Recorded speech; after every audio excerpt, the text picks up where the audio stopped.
La paz y la esperanza de nuestro Señor Jesucristo esté con cada uno de ustedes, queridos hermanos y hermanas. Hoy, una vez más, a través de su programa Descubrir, llego a ustedes para compartir la palabra del Señor. Así que preparemos el corazón para que el Señor nos hable y que de la escucha atenta a la palabra reflexionemos para luego llevarlo a la vida. Hoy tomo el texto del Evangelio de San Lucas, capítulo 5, versículos del 27 al 32. Repito, San Lucas, capítulo 5, versículos del 27 al 32. Ese texto se refiere al seguimiento de Leví, o sea, de Mateo a Jesucristo. Jesucristo que le dice solamente una palabra, pero tiene una trascendencia mucho mayor. Por eso, vamos a la Escritura. San Lucas, capítulo 5, versículos del 27 al 32. Al salir, Jesús vio a un cobrador de impuestos llamado Leví, que estaba sentado en el puesto donde cobraba. Jesús le dijo: sígueme. Leví se levantó, lo dejó todo y empezó a seguirlo. Leví le ofreció un gran banquete en su casa, y con ellos se sentaron a la mesa un buen número de cobradores de impuestos y gente de toda clase. Al ver esto, los fariseos y los maestros de la ley expresaban su descontento en medio de los discípulos de Jesús. ¿Cómo es que ustedes comen y beben con los cobradores de impuestos y con personas malas? Versículo 31. Pero Jesús tomó la palabra y les dijo: no son las personas sanas las que necesitan médico, sino las enfermas. No he venido para llamar a los buenos, sino para invitar a los pecadores a que se arrepientan. Palabra del Señor. A veces cuando leemos este texto nos quedamos únicamente con la acción de Leví, la primera acción de Leví, la primera acción de Mateo, que es levantarse, dejar allí la mesa de cobrador de impuestos e irse con Jesús. Pero tiene una trascendencia mucho mayor, tiene una trascendencia que hoy la vamos a reflexionar, porque es válido saber entender que el llamado de Cristo exige renuncia, pero también ese llamado de Cristo exige respuesta. Exige respuesta. ¿Y cuál fue la respuesta de Leví? No fue simplemente levantarse y seguir a Jesucristo. No. Tiene una mayor trascendencia. Lo primero que debemos de reflexionar es que muchas veces se nos hace difícil a cada uno de nosotros reconocer nuestra propia pobreza. Se nos hace difícil. Se nos hace difícil reconocer que somos pecadores. Pero es que hay que entender algo, que no podemos entrar en la dinámica de una vida con Cristo si no reconocemos nuestra propia limitación, si no reconocemos ante Cristo y ante los demás que somos pecadores, si no reconocemos ante los demás que el Señor ha venido a salvarnos, que el Señor ha venido a restaurarnos. Por eso es que seguir al Señor, escuchar esa voz de Cristo, que me dice sígueme, que te dice sígueme, es dejar entrar a Cristo en todas las áreas de tu vida y de la mía, en todas las áreas. Jesucristo no solamente es para el domingo, Jesucristo no solamente es para el día de la reunión de mi comunidad, de mi grupo de oración, de mi apostolado. Jesucristo es para todos los días y Jesucristo es en todas las áreas de mi existencia. Por eso es que seguir a Cristo implica el sentido de conversión. Que no es cuestión, la conversión no es cuestión de estar yendo a la iglesia únicamente, de darme golpes en el pecho. La conversión es de tomar decisiones. La conversión es de tener un seguimiento, de caminar en pos de Jesús. Es Jesús quien va adelante y yo voy tras de Jesús. Es Jesús que me va indicando el camino y yo voy obedeciendo. Eso es conversión. Conversión no solamente es dejar de tomar alcohol, dejar de esto, dejar un vicio. No, conversión es caminar en santidad. Conversión es morir a mí mismo. Por eso es que me llama la atención lo que hace Leví. Lo que hace Leví, en primer lugar, es ponerse de pie, es renunciar a su estilo de vida, pero luego hace algo. Versículo 29. Leví le ofreció un gran banquete en su casa. ¿A quién le ofreció Leví un gran banquete en su casa? A Jesucristo. a Jesucristo. Pero mire, pero quedaría muy corto si nos quedamos solo con esa primera parte del versículo 29. Leví le ofreció un gran banquete a Jesucristo. Entonces nos pudiéramos imaginar a Leví, a Mateo, quizás con su familia nada más, y ya estuvo. Pero la primera acción evangelizadora de Leví está en esa comida. Sí, leo a continuación. Dice: Leví le ofreció un gran banquete en su casa, y con ellos se sentaron a la mesa un buen número de cobradores de impuestos y gente de toda clase.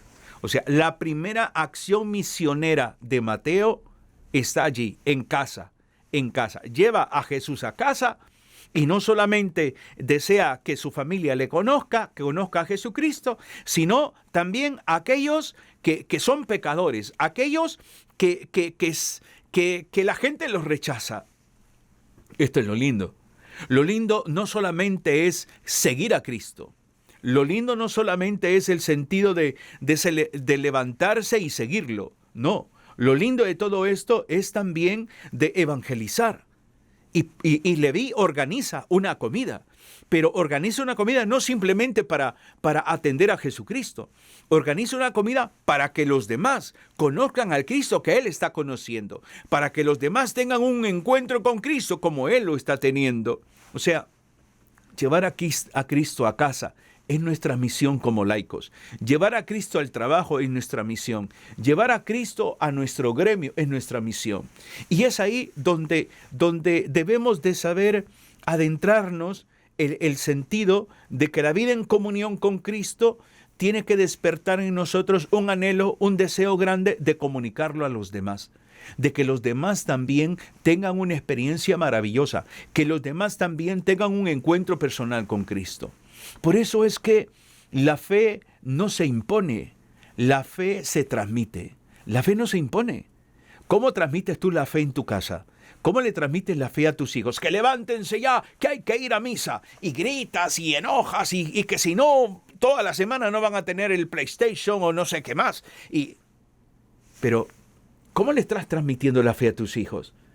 La mejor manera de transmitir la fe a la familia, a los hijos, al cónyuge, a los padres, ¿sabe cuál es? La mejor manera es a través del modelaje, nuestra conducta, nuestro comportamiento. Esa es la mejor manera. Por eso, Leví elabora una estrategia maravillosa. Elabora una estrategia donde utiliza la comida, ¿para qué? Para que conozcan de Cristo. El invitado principal en esa comida es Jesucristo. No es Mateo, es Jesucristo. Jesucristo es el centro de esa reunión. Por eso siempre es hermoso ver que cada momento, cada experiencia, debemos de saber colocar a Cristo como Señor, como el centro de nuestra vida. Que todo promueva a Jesucristo, que todo, ese trabajo que realices, que llevas a cabo, que promueva tu fe. Míralo así. Esa situación de vida, esa enfermedad, que promueva la fe, que llegue a otros. Por eso hoy en día nosotros tenemos que aprender a ver cómo Mateo interpreta ese sígueme en una dimensión misionera. Porque lo primero que hace Mateo, sí, está muy bien, renuncia, deja su trabajo, deja su vida de pecado. Imagínate que el cobrador de impuestos era un corrupto.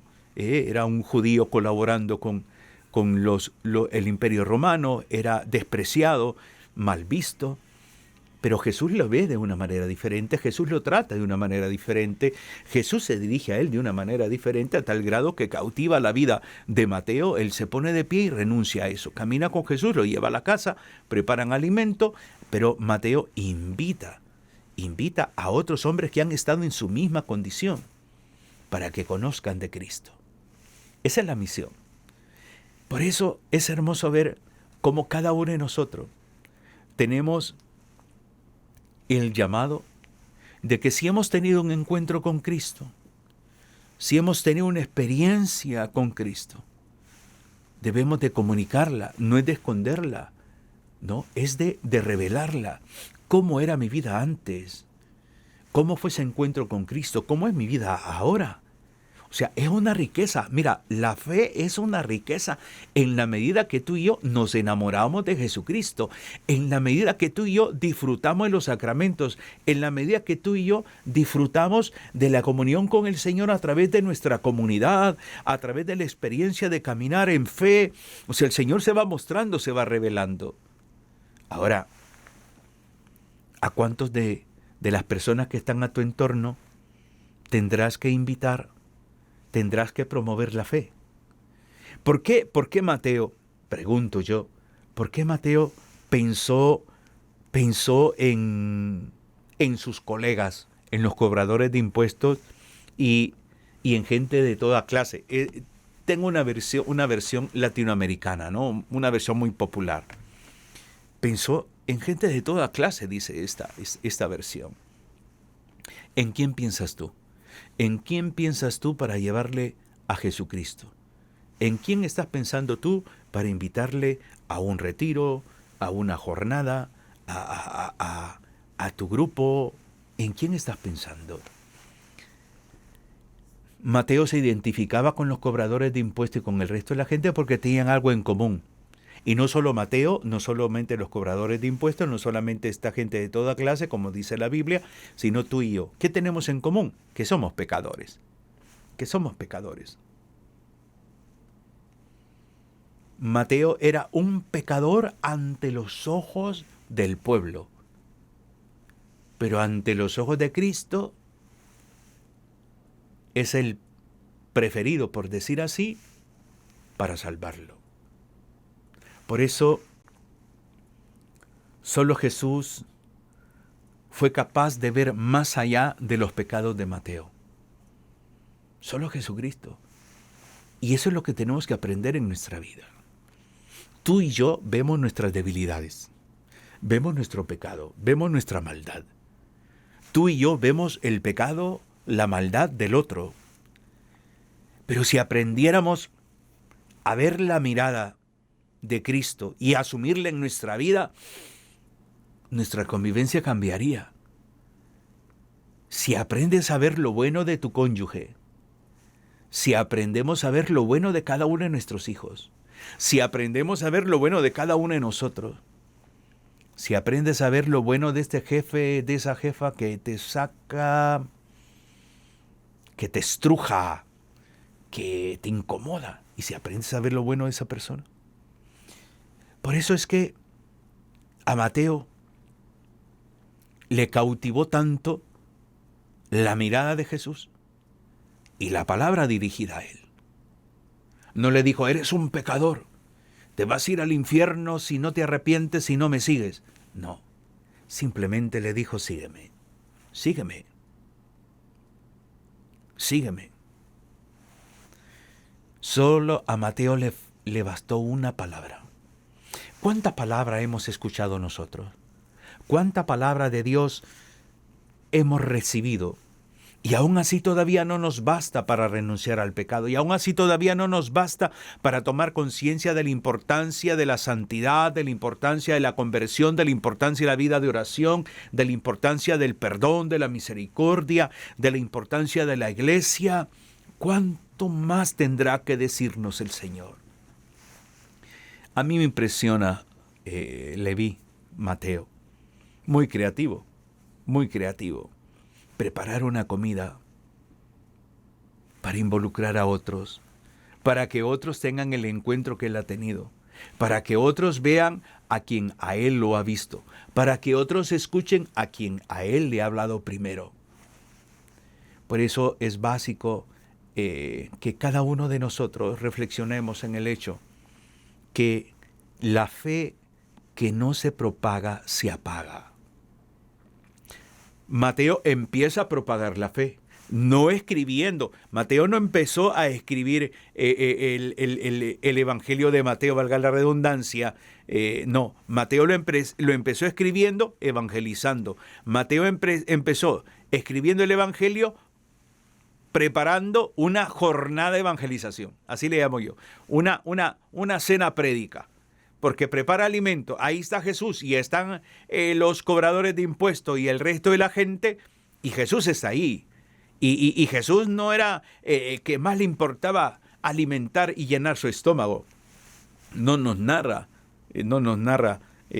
San Lucas el hecho de que Jesús predicó, pero yo me imagino que tuvo que haber dicho algunas palabras.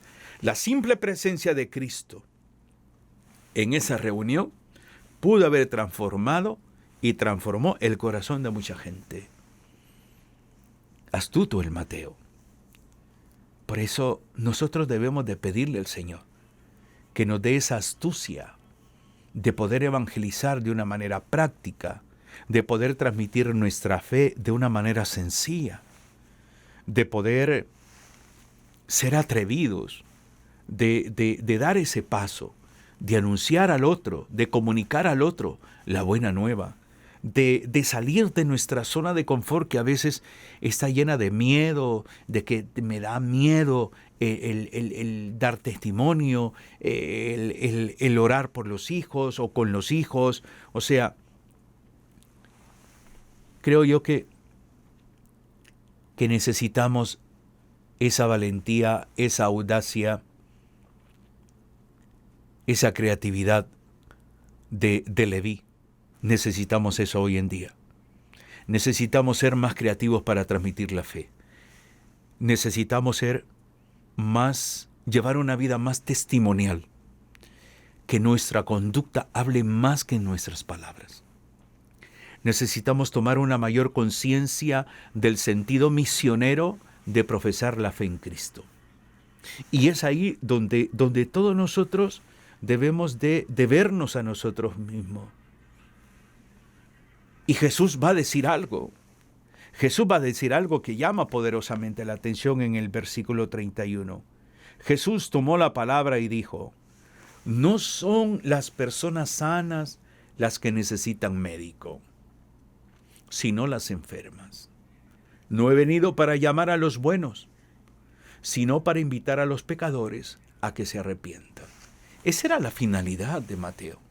La finalidad de Mateo es que él había experimentado no solamente la llamada de Jesucristo en el sígueme, sino que él había experimentado un arrepentimiento. Es que me arrepiento, es que me he equivocado, es que he llevado una vida totalmente desordenada. Me arrepiento, Señor, te sigo. Me arrepiento porque tu seguimiento va limpiando, va purificando, me va liberando, me va restaurando. Y por eso, cuando los fariseos empiezan a ver esa reunión, empiezan a criticar. Hoy también pasa lo mismo en la iglesia, pasa lo mismo en la familia, pasa lo mismo en las comunidades. ¿Quiénes somos nosotros para señalar al otro? Pero le señalamos, le criticamos, murmuramos. Y eso tiene que confrontarnos, porque Jesucristo sabe muy bien que todos los que están ahí, incluido Leví, son enfermos. ¿Y cuál es la enfermedad? No está hablando de una diabetes, no está hablando de presión alta o presión baja, no está hablando de eso. Está hablando de la enfermedad, de la peor enfermedad que no lo cura la medicina, solo la misericordia de Dios. ¿Sabe cuál es esa enfermedad? El pecado, el pecado, el pecado. Por eso Jesucristo habla y dice, es que los enfermos necesitan el médico. Y yo soy el que puedo curarte, yo soy el que puedo liberarte, yo soy el que puedo restaurarte, yo soy el que puedo guiarte, soy yo. Y es ahí donde nosotros debemos de pensar mucho sobre cómo está esa enfermedad en nosotros. ¿Qué tan enfermos estamos del pecado? ¿Cuándo fue la última vez que nos confesamos? ¿Cuándo fue la última vez que pedí perdón? ¿Cuándo fue la última vez que hice las cosas con amor, con alegría? Todos tenemos esa enfermedad llamada pecado. Ese pecado que me aturde, ese pecado que transgrede y que no provoca paz, no provoca alegría, ese pecado que genera cisma en la vida nuestra y en la vida de los demás. He venido por los enfermos. Leví es un enfermo. Los cobradores de impuestos son enfermos. El resto de la gente que está ahí son enfermos, aún los fariseos. Pero los fariseos no lo reconocen. Tú y yo somos enfermos, somos pecadores. ¿Y qué vamos a hacer con el pecado? ¿Qué vas a hacer tú con tu pecado? Piensa. ¿Cómo lo encaras? ¿Cómo lo abordas? Por eso Jesucristo dice, he venido a llamar a los pecadores. Mire qué excelente elección la de Jesús. He venido a llamar a los pecadores. Y tú y yo que nos creemos mejor que los demás. Y somos pecadores, somos malos. Necesitamos conversión, al igual que Mateo, al igual que este grupo de cobradores de impuestos. Somos pecadores, somos malos. Nosotros somos los que nos creemos que somos los buenos, los santos, los puros, los inmaculados. Y no es así. Por muy grave que sea nuestro pecado, el Señor tiene la capacidad de rescatarte, de rescatarnos, de liberarnos. ¿Sabes una cosa? Cuando tú y yo estamos más cerca de Dios, escucha bien la pregunta, ¿cuándo tú y yo estamos más cerca del Señor? ¿Sabes cuándo? Cuando te reconoces necesitado de salvación, cuando te reconoces pecador. Ahí entonces estás más cerca del Señor. Allí, cuando te arrepientes, cuando tienes ese nivel de conciencia de que has pecado, que no buscas excusas, que no, pero es que no, esas relaciones extramaritales son para calmarme, son para relajarme, por lo tanto yo no miro eso como pecado. Te estás acomodando. Pecado es pecado. Pecado es pecado. Y por eso es que el momento de mayor cercanía de Leví es ese, el estar ahí con Jesús, al lado de Jesús, en esa comida, que viene como a revelarnos el que estamos más cerca de Cristo cuando participamos de la Eucaristía, del pan de la palabra, del pan eucarístico. Y ahí estamos. Y en esa cercanía te invito a que la profundices, a que seas como Leví, como Mateo, a tener una relación más íntima con Jesucristo, pero también a promover la fe, la conversión en otras personas. Que espero que esta palabra sirva para tu vida, la acojas y la lleves a la práctica. Que el Señor te bendiga, te ilumine y te guíe en este día y siempre. Bendiciones.